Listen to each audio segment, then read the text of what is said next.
guys that didn't want to come out, that came out, that afterwards you're like, I don't care what it takes. I'm going to be here next year. I'm going to continue to be a part of it. And I think that's what makes us very special is we're not a single touch point. Once you're part of the BCV family, it's continuous.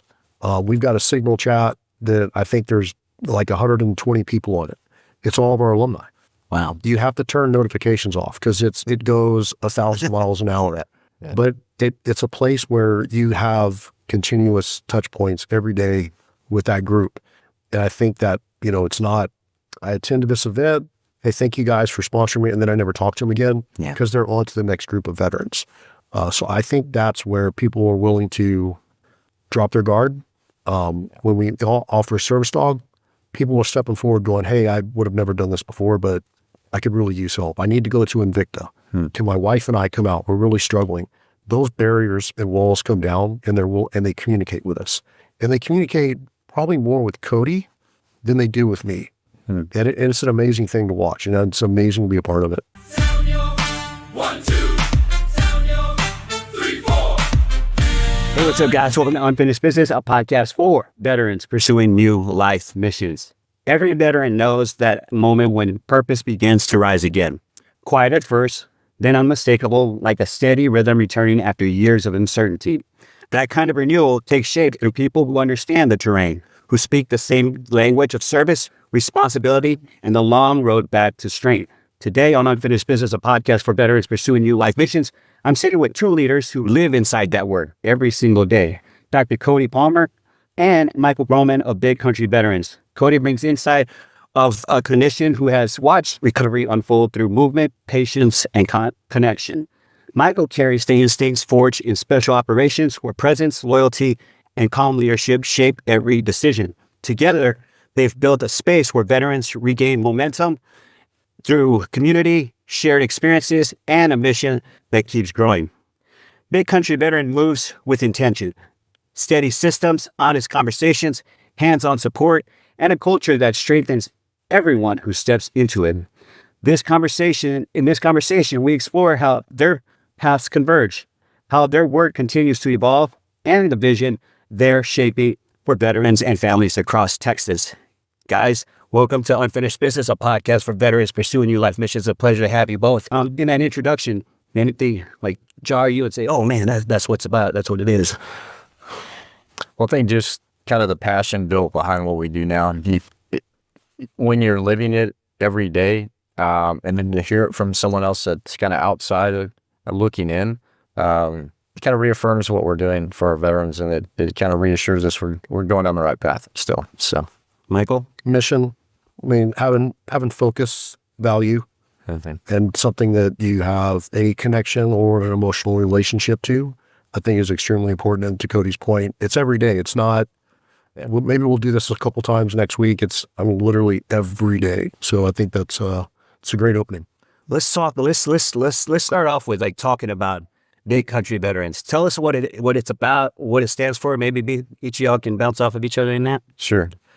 What Big Country Veterans is today is not what we thought it was going to be when it started. I will say that. It's been amazing to see the path that it's taken. When it began, it was honestly just a way to give back built out of conservation. I come from the ranching community out in West Texas, and we started as a helicopter hog hunting event. It was in an area of Texas, kind of forming our name, Big Country Veterans. That's part of Big Country, Texas. It's big continuous ranch land. And with the Daniel family out of the Circle Bar Ranch, they're just welcoming invite to say, hey, not only do we want to help our neighboring ranches, things like that with this, we're going to bring in veterans to be a part of that too. And that combination, that first year, really ignited what Big Country Veterans is today. And yes, the helicopter hunting is incredible. It's about, if you ever wanted to do that, it's definitely a bucket list item that you want to get checked off. But it's really the time off the helicopters that we started to understand and realize what Big Country Veterans was. And it was a community of people, being both veteran, I'm civilian myself, and just everyone kind of melting together in an environment that's open, that's understanding, that's loving, and allowing kind of walls to be dropped to say, hey, I'm living this life with you. And as they started to do that, these incredible veterans that we serve started to share some of the challenges, especially, like Mike himself, retired, special operations, combat, things that changed not only their lives, but their families. It started to kind of create a call to action for us as an organization. And now we have 4 amazing core programs that we'd love to talk about more, obviously, but it really set the stage for being an organization driven by those we serve. Just being a platform for that. Awesome. Michael, you want to add anything to that? Yeah, I want to reiterate the community piece. As a veteran, Rush, you actually said this before we started. You made that comment, you kind of disconnected yourself from the veteran world. I did the same thing when I retired. I didn't connect myself. I didn't follow all the kind of traditional trends. I went out to the world and did my own thing. So it was years before I came back into the veteran organization, if you will. And it was that community. That's the piece I was missing is, you work in an organization, in an industry where nobody's there for the pay. Let's just be honest, right? Nobody's there because you're making good money. Nobody's there because they give you the best of everything. They're there because they're serving a higher mission. And that community, that group of individuals creates an environment that's like no other. And being around those people, I missed that. And I hadn't been able to replace that anywhere. So when I was introduced to Big Country Veterans, to me, that filled a huge void that I wanted to be a part of. That's amazing, man. That's amazing. We're going to tap into that in a little bit more. We're going to talk about those 4 things, those 4 programs you got going on. Most of you were shaped in very different environments. Michael, through the pressure of special operations. Cody, through years of clinical and rehabilitative work. Which part of those early experiences still influence the way you show up for veterans today? Cody? Well, I think, not to step on Mike, but what he was going to share, but it comes out of a framework of service, just at the end of the day. Both of those environments were about helping, to me, in the physical therapy world, at a time and a moment in life where, they were having to deal with challenging things. After I got my doctorate at UT Southwestern Medical Center, just down the road from here, I worked at Baylor Institute for Rehab, which is a neurological rehab-based facility here. And so I was able to be humbled enough to be at a moment in someone's life. I'd fallen a traumatic brain injury, fallen a stroke, things that significantly changed their path.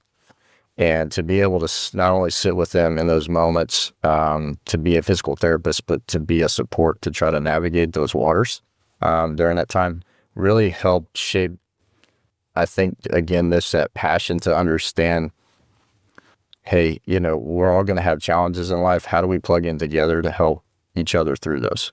And specifically, our Optimal Performance program has directly kind of connected that world back together for us as an organization and for me personally, with a lot of the stuff that we're focused on regarding, physical and mental health of the individuals that we serve.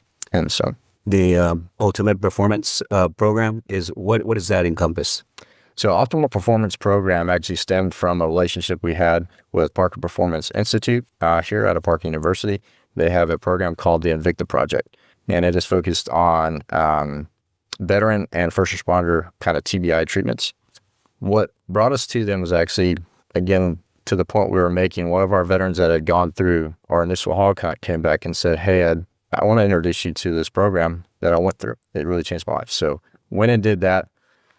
Got to see that facility and what they were doing there. And really, to your point, like God kind of taking me through the path of physical therapy, I was able to really understand and vet out to say, hey, this is different than what you see out there in a normal basis. So that in itself created this opportunity to create some very specific and focused and meaningful physiological care for the veterans that we serve. And so that program, we then started talking more to say, hey, what are we seeing?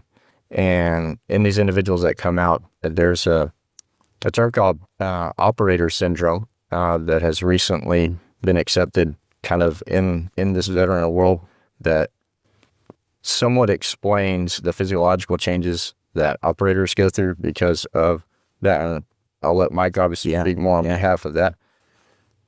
But it's focused. It's focused care. It's what these individuals serve, from vestibular training to just new age equipment that they have.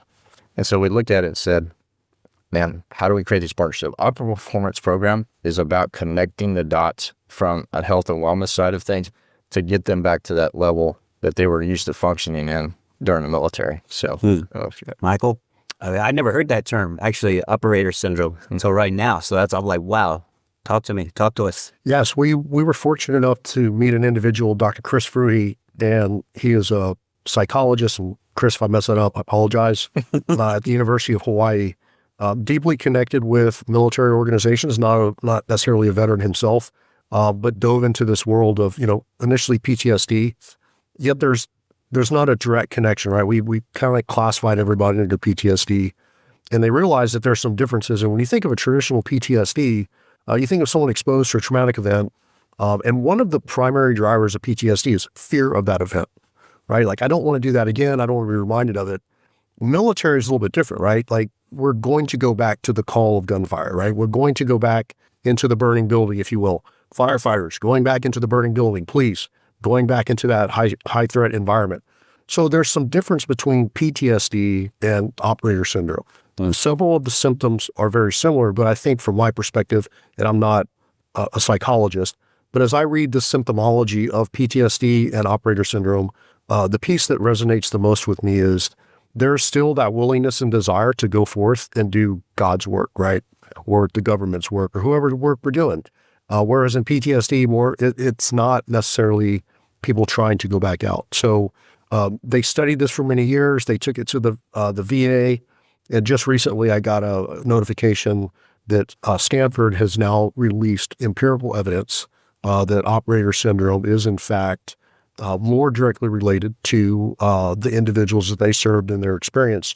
So I think what we're starting to see, and I think that's going to help a lot of folks that kind of don't want to come out for many reasons and say, I have PTSD, where folks, I think, will be more open to saying, okay, operator syndrome sounds more appropriate to me. I think PTSD, and this is my opinion, I think we victimize veterans with that term. And I think people don't want to fall underneath that victim piece, because I served this country proudly. I don't want to point a finger and say, well, this is their fault and it wasn't mine. I'm happy with what I did and what I served. And I think operator syndrome resonates more with folks that are in that environment. Now, there are PTSD, in existence, but I don't think it's everybody. I think there are folks that they need that. And what I'm hoping is when we focus more on operator syndrome, the folks that have the PTSD elements, we can actually treat them at a better and different level. So I think it's going to help everyone, all the veterans, first responders that suffer from these different disease processes. That's interesting. Off camera, I shared a spirit experience of somebody I had on my podcast. And that was the thought that was going through my mind, actually. I was like, and then you guys bring this operator syndrome. I'm like, man, I always thought about what he was internalizing that he hasn't let go of, right? Right. And that's interesting. How new is that for health? So the Stanford's released their empirical evidence a week ago, 2 weeks ago. Oh, really? Dr. Chris Fruhy's been working on this for many years. Mm-hmm. But we know that, healthcare is great, but it's also monetary. The VA gets a lot of money for PTSD. So you walk into the VA and say, hey, we've got this new thing over here. And they're like, well, hold on, that's not part of that monetary train. That even talking to a healthcare professional in mental health, I sent them the information on operator syndrome, and the direct response was, there's no ICD-10 code for that, right? So what does that mean? We can't bill insurance for something that doesn't exist in the system. So who's going to pick up operator syndrome as a diagnosis if they can't bill for it? So I'm hoping with that empirical evidence, the powers that be will actually recognize it as a disease process and start treating people appropriately. Wow. Well, and what we noticed that was very intriguing to us is when you kind of started looking at the list of changes physiologically, when you look at operator syndrome, from a physical therapy side of things, I was like, we can address some of this, like from vestibular training, sleep deprivation, hormonal imbalances. I think to Mike's point, I think the one and only term a lot of times is just PTSD to umbrella all those things. And you see that in healthcare with dementia and different things like that as well. But it allows us and we talked about this even before the podcast, to go to maybe a root cause or go to something that's there that we can now change their body physically. And so many times I've experienced it in my journey personally, and then also in physical therapy. It's like when that starts to improve and change, the brain itself, the cognition tends to go with it, right? And so there's so much positive outcomes that can be had to creating these relationships that we are under the kind of umbrella. We have an optimal performance program where we're looking at these quote unquote symptoms, but it could be a root cause to then really make impacts in these individuals' lives. Because I always tell people, I was like, when we started looking at that, and it's like sit in his body for a day and just see how you mentally compartmentalize or function during that day. Yeah. So if there's a way we can physically help them, man, why not? And that's kind of been a theme a little bit, I guess, in BCV is like, if it's impactful, if it's meaningful, why not? Like, why not check it out? Why not make these relationships? Why not make these partnerships to see if it's can make an impact? Yeah. Michael, your special operations years left a mark that don't just disappear. How do those experiences guide the way you serve and relate to veterans now? So Cody mentioned the selflessness, right? And I mentioned this talking to a Veterans Day conversation that, it is selfless service, right? It's not about you or what you're going to get out of it. But I think really for me, the elements that I bring in the most, good or bad, probably the dedication to the cause that I'm going after. I tend to connect myself to it. And then the loyalty to the people that we serve, right? I think it's important that, we've heard the old cliche, it's about the person to your left and to your right. Well, there's something to that. And that to me is loyalty, that I'm dedicated to the point that what I'm going to do for you is what I'm telling you. And I'm going to follow through with that, is keeping that loyalty. So for me, those things were extremely important in special operations, in our small teams as we deployed, that we have that dedication to each other, that loyalty to each other. And lastly, that commitment, right? That long-term commitment. I think those are the things that probably translate the most into my new role here in Big Country Veterans. That's awesome. Yeah, I could see how that, the loyalty for sure. That was like, oh yes, that's what it's about. You want to have loyalty with your brothers and sisters and that trust, and you have an experience. You've done, you have a body of work in that field. So it resonates with you. You bring a lot more than the intangibles and tangible assets. Yeah, Rush, I mean, firsthand, right? Like that's, you're not going to go into combat with somebody that isn't loyalty and you don't trust, right? Like that's just not. Yeah. But you'll walk into an office and work with 1 million people that you have no loyalty or trust with all year long, right? Yeah. So I don't do that anymore. No, let's get it out. Same. What? And I think that's kind of a differentiator for Big Country Veterans as well. That loyalty, that trust, the community, that connection that they felt, we hear about it, and it's nice to have that again, and not to just be isolated to veterans, like to have that same connection with civilians, so just to your left and right, no matter who it is. In Big Country Veterans, we kind of turn it the BCV family. That's what it was about, and that's what's driving the organization forward in just incredible ways. That's awesome. Cody, working in physical rehabilitation gives you a close look at how the body and mind recover. Yeah. What patterns have you noticed in how veterans heal, and how does connection strengthen that process? I look at that from a very PT mindset, that the body will respond to the stresses that it's exposed to, and good or bad, right? Yeah. And so I think from my standpoint is, for us as an organization, the psychological piece of rehabilitation, we understand that's not necessarily our direct fit, and with our skill set, the connections that we have, but the physiological changes there, the things that we can kind of work on from a body that then becomes a mind aspect of that. To answer directly, I've been able to see guys that, especially going through the Invicta project, like, man, I didn't realize I had that issue. I didn't realize as I was straining and testing myself, my brain in certain ways, that that TBI did do a little more than I was aware of. But to not only be aware of that and educate them on it, is to now have a tool and some tool sets to take home with you. That's one of the biggest things for us as Big Country Veterans, to not just have a one touch point relationship with those we serve. It's about coming in, staying, and being a part of that veteran for their life. As much as they want to plug in, we're going to allow that opportunity on our side. And so to just see some of the changes that's happened with that, and even with their service dog program, just another animal being around, helping, assisting in certain ways, just how that's changed even their body, how they carry themselves. Kind of even, we talked about this, the community creating motivation within each person to like, how can I be back to who I was, and not even that, how can I be the best version of myself right now? And so it's been incredible to see. Like I mentioned, every single one of our programs is something like, I think they need this, let's form it and make them fit, is more the veterans coming to us and saying, hey man, this was extremely impactful. How do I help the next guy? Maybe see this, how do we work together? So honestly, the service dog program stemmed from my gentleman right here to the right of me. And so, want to speak more about it? Yeah, Michael? Rush, I was in the same shoes you were a couple years ago. I was like, don't agree with it. Don't, whatever, on all your own. And our current trainer was someone that I don't even remember how I got connected to her, to be quite honest. And she kept calling me, hey, I've got a dog. I'm like, I don't need it. I'm good. So after a couple of years, my wife just kind of beat me down. And then at a very, I think, opportune time, she happened to reach out to me, the trainer did, and said, I have a dog that would fit your personality. I think it's exactly what you need. It could offer you exactly what I think your body needs at this point. And I was transitioning back from Washington, D.C. to California. So I was like, all right, you know what? I'll give it a shot. And so my wife flew up and I got this dog and it absolutely changed my life.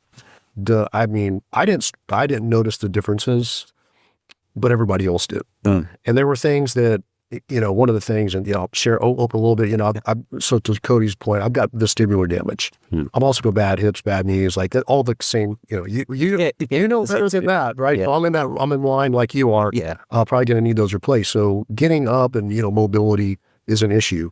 So this dog was trained to help me get up, right? Well, also with my vestibular issue, my balance is off. And if I'm in between people who are walking, I tend to walk diagonally. So this dog was trained to kind of help me keep walking straight. But on top of that, everything this dog did for me was absolutely amazing. And unfortunately, I had to put him down a couple months ago. He got cancer and we've had to put him down. But when I joined BCB as a board member and we were at a board meeting, they asked a question, our sponsors, our board members, our alumni, where do we go next? And at the time we were just the hog hunt. And I couldn't get it out of my mouth fast enough. I'm like, if we want to impact someone's life for the remainder of their life, we gotta have service dogs. And we called the trainer that got me my dog and I got her on board because I believed in that. And we've started that process and it is absolutely changing people's lives and it makes an impact. And we don't get between the veteran and the trainer. We don't know what each dog is trained to do. We do know that we have veterans with special needs and they get, there are things taken care of with those animals. And it's kind of a powerful thing to watch as they transition, they bond. Very proud of what we're doing with those dogs. Yeah. That's amazing, man. Yeah, my buddy was like, now you have a dog. And it's like, we had this huge thought over that. We do. Yeah. So it's really cool to hear about with you guys. It's true. We understand each other. We have to work through jump those mental hurdles, right? And mental emotional hurdles. Well, and some of that's just kind of those times in isolation, right? Like, how do we impact others 100%. at that moment? And the service dog can check that box a lot of times. And it's kind of the motto of that program. It's kind of there when it matters most. Like, we'll say that dog can be there and will be there for that individual. So yeah, it's crazy. I used to say, I don't even have a goldfish in my home. Right. That's how isolated. Right. How did you two cross paths, and when did it become clear that you were supposed to build something together to a big country veteran? Oh, I got to tell the story. So, and I think it's important. I think it's a relevant story. It kind of goes to the heart of BCV. So I was invited to the event, the hog hunt, by a very good friend of mine, Eric Kazmaier. Texted me. He's like, hey, Mike, you got to go to this event. And this was right before COVID. Yeah.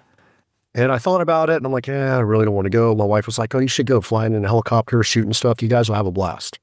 Well, I'm not a hunter either. So to me, there wasn't really a lure to go shoot an animal. Not something I grew up doing. And I was always the kid holding the gun for my dad, right? Or the flashlight. Well, COVID came along and they canceled the hunt. So I actually felt relieved, like I don't have to go do this stupid thing with all these, idiots. And the next year I get a text from Kazmar and he goes, hey, we just kept the same list. So all you guys you're coming out to the hunt. And the day before the hunt, I told my wife, I'm like, I'm not going. I'm just not going to show up tomorrow. And she convinced me to just give it a try. She's like, worst case scenario, it's 2.5 hours from our house. I'll drive out and pick you up if it's horrible.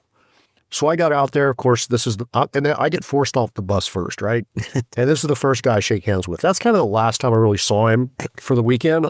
So I'm not sure who he was at that point, but we arrived on Thursday.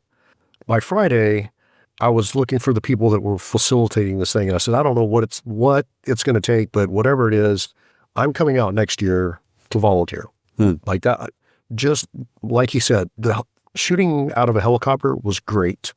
And I think it's important for people to understand that for those like me that don't necessarily hunt, it's actually providing a service for the ranchers out there. These invasive species are actually costing people their livelihoods, their ranch. And the one that was the most powerful to me the year that I went out, and I can't remember her name, but she had come down to talk to us, and we were hunting on her land. And she had mentioned that the ranch next to her the year before had lost their ranch because the hogs had destroyed their entire crop. So at that point, to me, that was a mission and purpose to do what we were doing. It wasn't just for the fact of shooting something. So there was purpose behind what we were doing. And I remember meeting Cody and telling Cody that, I wanted to be a part of this. And my wife had come out to pick me up because, to Cody's point, I wanted her to come out to where we had experienced this over the weekend because it was that impactful. And we were leaving. And this is the second time I saw Cody that entire weekend. We pulled this little gas station and they had all gone down there to get burritos. And I open the door and I see Colton and I see Cody. And I'm like, oh, hey, we'll introduce each of these folks. So I took my wife over and introduced them. And then Cody and I started talking for a little bit. And there was just this connection. And then we found out shortly after that we have the same birthday. Oh, wow. And other than that similarity, we are polar opposites. Yeah. And everything, we are the yin and the yang. And people wonder how we get along, but I think it's an amazing, great relationship, and it makes it work for us. That's how me and this guy met. That's awesome. Yeah, when I first met Mike, we had, and we still do, and that's what's the magic of it. You get veterans coming out that kind of step off and go, okay, where am I at? What am I doing? And then by the end of that weekend, really understanding, oh, I see it. I see the piece of what you guys are trying to do. And so I don't take that lightly. No one on Big Country Veterans does, like that trust, that connection, especially from the veteran community that we kind of seek to serve. And so when Mike came to me about that, again, I did not take that lightly. And so for one, I need help because I was kind of a one-man show in a lot of ways. Yeah. And we knew we wanted to make it beyond just that event, at that time, to Mike's point. And so I actually set up a time, a lunch, to just get to know him a little bit more and pitch the idea of say, hey, we'd love to have you come join our board. And so that relationship kind of more intimately within the backside of Big Country Veterans as a board member, he was invaluable in so many ways. He was our first veteran to be on the board, and so brought a lot of insight from that standpoint. But also, going back to his selflessness. Mike Grohman was an extremely talented individual. He could do whatever he wanted in this life, no doubt. And for him to choose and make that choice to come in, and he chose to even step off the board, come in as now our COO, because he saw the need and the impact that would make. And so now us, to his point, working together on that level every day, and it isn't every day, to have that yin and yang, because I think that's what makes the beauty of BCV what it is. Yeah. Because we have multi kind of personalities or views or angles coming at stuff, but we're all on the same mission together. Yeah. And I think that's what's incredible, that, I pull him this way, he pulls me that way, but that expands even beyond that to our sponsors, our veterans, and they see it. And I would say they see it. I think it's felt. Like, it's hard to explain it, but if you're around it, you're like, I got it. Yep, I get it. That's so cool, man. I got invited to be part of Guitars for Vets. Oh, cool. It's a 10-week program. They give you a free guitar after you finish the classes, right? Wow. But for weeks, the invitation was set, right? Mm-hmm. Guy said, hey, we'd like for you to join. And I went to my first session, never went back, and the guitar was sitting in my house the whole time, right? How do you guys bridge the gap? You invite a veteran, and they got everything to gain from this, right? They got everything to experience from this thing. And they look at that invitation and pass it by every single, for days and weeks, like I did until I finished this program. But it took me that mental hurdle. What's your I'll tell a little bit of an origin story, and then I'd like to kind of expand on that personally. So the event was happening under the flag of a different organization, and in 2019, literally a month or so before the event was set to happen, they said, hey, if you guys want to do it, here you go. And so Colton and I looked at each other, along with some other key individuals, and said, yes, we want to do this. And that was truly the birth of Big Country Veterans at that time. But with that being said, we knew we wanted the right people to be there. And so Mike and I connected with an individual that had gone since the very first event out there and said, hey, man, we want this to be special, but we don't know who you know. So can you help us? And I. Yeah. You said Mike and I. It was Colton and I. Oh, sorry. Yeah, it is Colton. I didn't say Mike. It was Colton and I. That's why I'm here. You're right there next to it. Hey, see, You did it on camera. We did it on camera. it's working. So Colton and I reached out to this individual, and he said, no matter what happens, just getting this group back together connected is going to be an impact. So I say all that to say, we don't choose. It's actually kind of stimulated by those that have been there, done that. And Mike's been a big help for that, keeping it going. Yeah, Rush. So, I think that's what makes us different, right? So to your point, I don't know who invited you to the guitar thing. We had kind of had a conversation about potentially donating one of our spots. We don't control the spots. Our alumni control the spots. So we have about 113 people, veterans that are associated with us right now, that almost actively engage with us on a daily basis. Yeah. And what we do is around June, July timeframe, we start soliciting nominations from our alumni group. I give them a couple week window because some of them are slow to respond. And then we comprise a list, and we can get anywhere from 40 to 150 people that they recommend. And then we turn that list over to our alumni. They create a board, and then they go through and they look at all those individuals, names removed. We take the names off of it, and they look at the individual based on their combat experience and what they've kind of been exposed to, and they rank them. And then they send it back to me and say, hey, here's the 20 people we want to bring out. Wow. And then I reach out to those 20 people and say, hey, we'd love to have you. And then I reach out to all the other folks and say, hey, we don't have capacity. I mean, I wish I could bring 100 people out. Yeah. But we know that, if it gets too big, we're going to lose that special feel of it. So our alumni are the ones that control who comes out every year. And the group that comes out next year will be part of that process the following year. So, and it's usually that guy calling his friend that says, hey, man, I know you've never liked doing this stuff, but you need to come out. You need to get off your ass, get on that fucking plane. And we've had guys that we've had to tell them, I don't care, get on the fucking plane and get out here. And then they were like, thank you for pushing me. So, and that to me is a special thing about us. And I don't mean this in a negative way, but not everybody can come. It's not just open doors and just show up. It's that there's a process.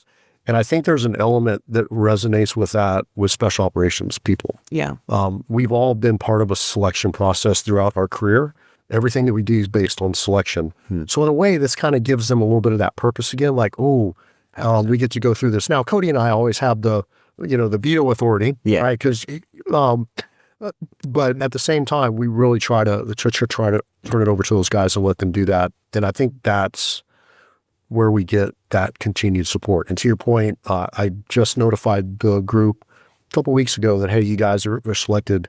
And within the day, I had confirmation from every single one of them. Wow. I'm there. And then from there, we'll start coordinating and getting them out. That is so cool. Yeah.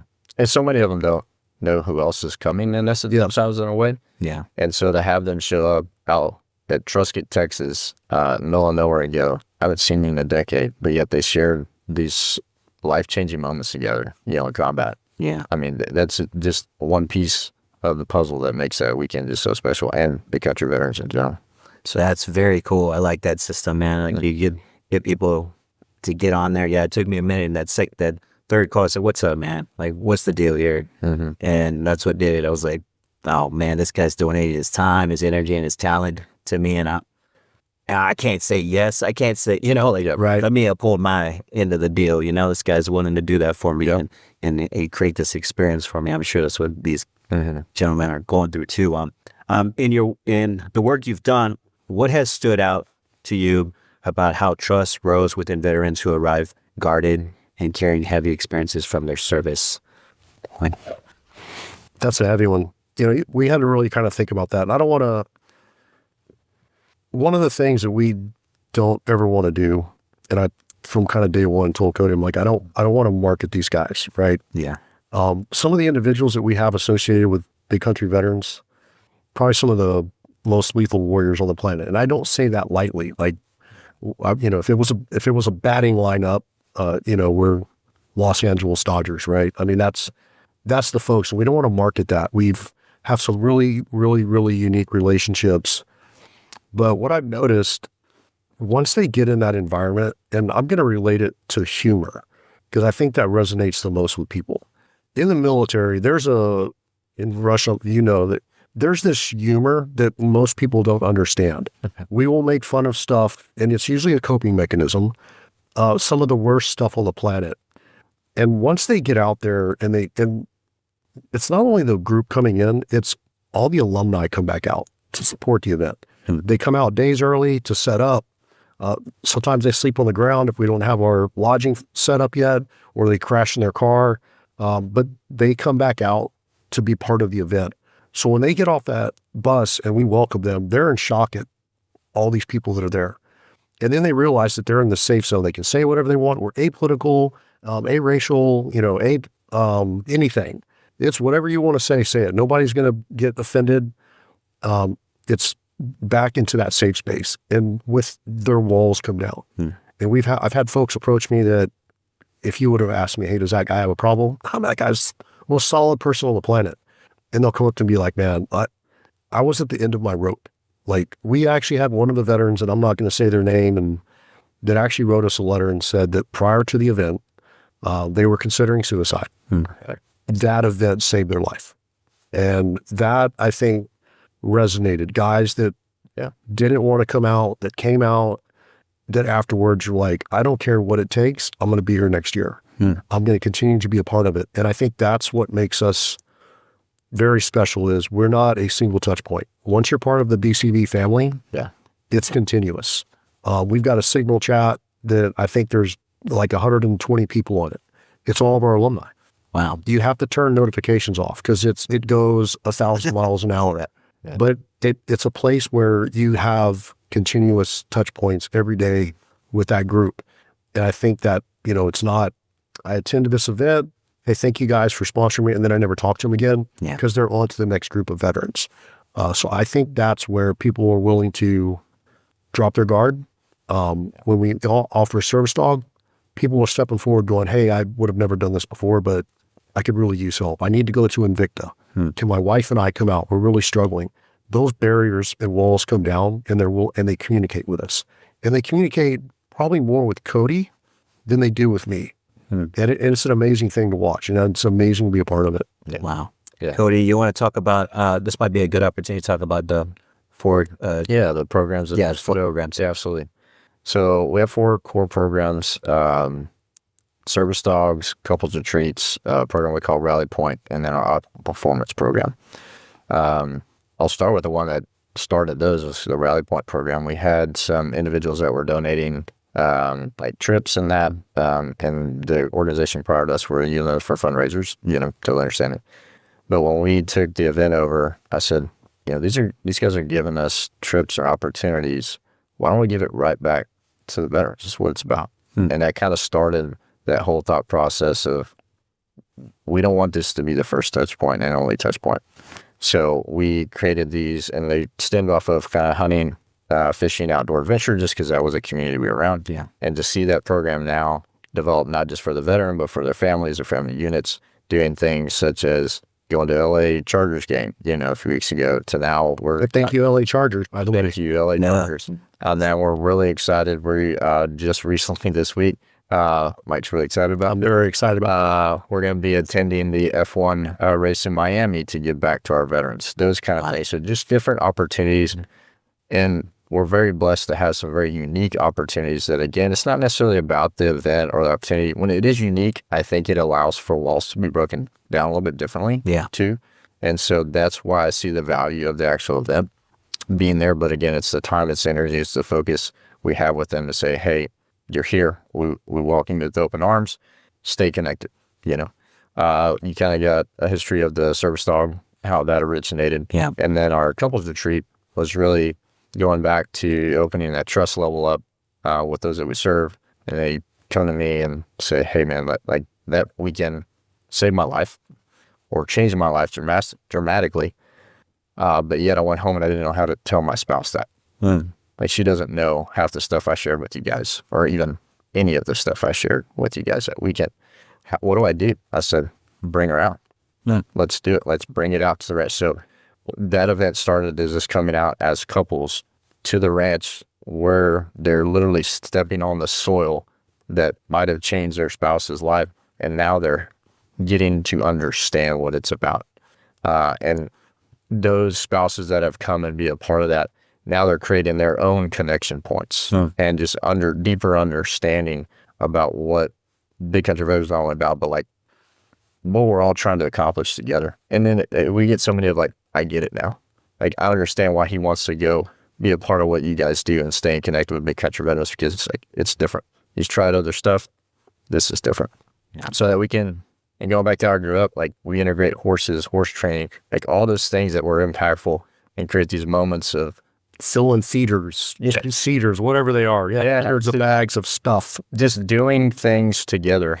As not only a couple, but within a community of couples that, again, have a relatable story to each other. And then like I said, our last one, our optimal performance, we've talked on that, but that's about really focusing on the health and wellness of the individual and how we can create connection points and meaningful programs for them that we can help support for them. That's amazing. I like you said the feeder stuff. It's like, I can't think of how many veterans I know. I said, I want to just go live on a ranch for a while and do some, get my hands dirty and I didn't want to be around anybody but a horse. So I can resist. Well, I think that's the beauty of it is like the connection point. Like I said, I wasn't military. I had family, like my grandfather, all that stuff served. But the agricultural community, typically, at least what I've seen, extremely patriotic people. Yes. They understand kind of the hard work, what it takes, the kind of back end of a different reality than a lot of Americans do. And I think that's a part of the individuals that we serve too, is like they were exposed to a very different reality than most people in America are ever exposed to. And so this relatability, life and death, even on the ranch, like I know as animals, but you still were exposed to some of those things together. So there's kind of this commonality of like-minded thought and just understanding and kind of openness to that. And rattlesnakes. And lots of rattlesnakes. A lot of rattlesnakes. As Big Country Veterans has expanded, what systems, habits, or practices have become essential to keep the mission stable and sustainable? Ooh. This is a great topic right now. Yeah. So we were actually talking about this driving over here, and we have so many amazing people that have become part of Big Country Veterans, people that I would have never imagined that would step forward, but we've created this huge community, whether it's the veterans, the local community of Truscott, Texas, which is an amazing place, the Daniels family, the Circle Bar. And the Circle Bar will always be, my Marine buddies might get mad at me, but, you think of before me in the Marine Corps, Ton Tavern. To me, the Circle Bar Ranch is that to us, right? That's where we formed, and that's always going to be our home. And if it doesn't, anything we do, if it doesn't touch the Circle Bar, then we're not going to do it, because that's part of who we are. But it's that we could get rid of every program, all the fancy lights, all the cool stuff, but at the end of the day, BCV will just be a family. Whether it's, standing in the middle of a shed, drinking a beer or iced tea, whatever your flavor is, and just talking. And I think the point that resonated that the most was at last year's hog hunt. Torrential rains, like we've never seen before in Truscott, Texas. I think we got 6 inches in 30 minutes or so. We were wading through water. Yeah. We didn't fly for most of Saturday. That was the best part of the entire weekend. Yeah. And even some of the sponsors that weren't quite sure what to expect actually commented that the helicopters became second fiddle, because it was just about the community. And I think at the end of the day, take everything away from BCV. It's just the community. And we'll continue to be a community, whether we're going to Miami or going to Las Vegas or New Mexico. It's community. And I think that's what we're striving to grow and spread that community as BCV across the United States. I was kind of visual about this, right? And the body itself is, I think the beauty behind Big Country Veterans and how it originated is it's from the heart. Mm-hmm. And it's always been that way. And so it's cool to see like that heartbeat getting stronger, and now everything's expanding out. And because of that, staying who we are in our origin, it's just genuinely and organically and naturally just growing in the right ways. And yes, we're staying up new tools and processes and things like that to absorb that. But again, it always falls back onto this, to me, and why it's different. We're extremely excited. Those that support us, from the sponsors to volunteers, it's just continuing to grow. So we have the challenge of just making sure the foundation to absorb that growth is in place, right? So that's an exciting time we're in, because I think the mission, all that stuff's there. Now we're building a business around it, an organizational business that can absorb that. It's great. That's amazing, man. I think just you saying that the helicopter, the hog hunt was secondary, like that says a lot, like you're in there and say, we're together in this, say, good or bad or indifferent. I'm not trying to get a hotel at Hennessy Suites or something. I'll stay here right here with everybody. That's super cool. Yeah. When you imagine Big Country Veterans 5 or 10 years from now, what kind of community do you hope veterans walk into, and what impact do you hope this work leaves behind? We were talking about that on the way up here too. And the exciting thing is, at least for me, because of those that have stepped in and starting to help, at the beginning, it was just so fast, like just going to the next thing, keeping it afloat, that now we have the ability to sit and kind of have that long-term vision on where we want to go. And to me, and I can expand on it, we want to create a Truscott, Texas in Florida, and different areas where those communities, those people, and especially as we expand our footprint of like the impact of the veterans we serve all across the nation, it's like for them to have that same feel no matter where we're at. And so geographically being able to expand our footprint in that way, the right way, I see that being a good. And then, Mike and I just stepping out of our direct roles and being able to manage that from, say, hey, we're looking at this holistically, and look at all these great impacts we're making, but yet it always kind of, again, goes back to that origin. Yeah. Anything, Mike? I think Cody kind of hit that nicely. We want to replicate what we're doing. I always say we want to grow, but stay small, right? We want to keep our shot group tight. That way, I think that creates a special connection. We want to serve as many veterans as we can, right?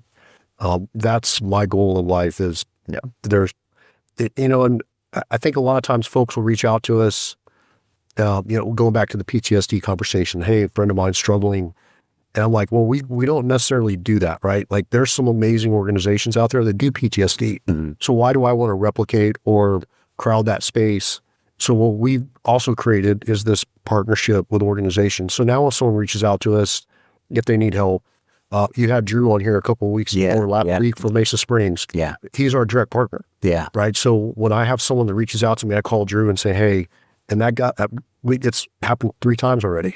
Literally right after we met, I got someone that called me that said, my husband is at the end of his rope. And I'm like, well, we don't really do PTSD, but I got a guy that does. And he got them in, immediately admitted. So that's an element that I think is important for us as we grow, is we're going to stay true to who we are. But we're going to create these relationships with these organizations that do the stuff outside of our circle. Yeah. And we're in some great conversations right now. I won't say any of the other foundations because we haven't cemented that agreement. But we're excited about that because I think it gives us the freedom, the ability to replicate what we're doing here in other places across the United States and serve more veterans. Yeah, it's increasing the touch point. Yeah. Either directly or through these strategic partnerships. Yeah, that we're blessed to be able to have this conversation with, and that will continue to grow. And so it's exciting to see it. Guys, what an amazing podcast to learn about Big Country Veterans. More than I was like, I knew you guys were doing something special, but I wanted to get underneath the hood and see what get in the dirt, see what's going on behind it, what makes y'all tick, and makes the organization tick in that capacity. There's so much in this podcast that really sheds a light on everything for people to see. Before I close up, I want to say I always give organizations the opportunity to thank certain people that organizations they want to thank. So I'll let y'all do that right now. Well, first and foremost, I want to thank the veterans that come out and are a part of this. They don't have to do that. They choose to come and be a part of that. Also in that same breath is the sponsors, the donors, everyone that's been a part of helping us get to where we are. Not only from a funding side of things, but just a basic, just holistic support. And so a few special people that I honestly would love to specifically show is Gary Schlesman. Gary has been a supporter, the supporter in a lot of ways from the very beginning. And he helped even stand up our Service Dog program by coming out and saying, hey, what do you guys need? And so Gary Schlesman with the Schlesman Family Foundation, thank you very much. There's just so many countless people to thank, and it's the Rolodex is becoming larger by the day. But do understand, if it's $1 to a penny to whatever our sponsorship is, we thank everyone who is a part of Big Country Veterans in that capacity and support and the generosity and the gratefulness that we have for that, for sure. Also, if someone wants to get a hold of you, where can they go? Yeah, you can catch us on our website, BigCountryVeterans.org. Same thing for our Facebook, Instagram, and LinkedIn accounts. Just search Big Country Veterans. You'll find us there. Plenty of opportunities within those platforms to see who we are. But then also, if you feel drawn to donate or fund, you can contact Mike and I directly. Those are on that. Reach out, learn more about us. And we have some pretty cool opportunities coming up within the new year to not only help fund, but kind of get the backdoor entry into who we are and be a little bit more connected to Big Country Veterans. Well, make sure you pass that information on to me, and I'll make sure it gets out too. Thanks, sir. Guys, thank you so much for being on Unfinished Business. Appreciate it. Thanks, man. This podcast was dedicated to more veterans pursuing new life missions, and you guys are facilitating, helping that cause, and I admire and respect it. Appreciate everything you're doing in the community. Well, thank you. We appreciate the opportunity. Absolutely. Yeah, thank you. Absolutely. All right, guys, that's it for Unfinished Business, a podcast for veterans pursuing new life missions. As always, say have peace and light, and remember that the ocean refuses no river. Sound your 1, 2.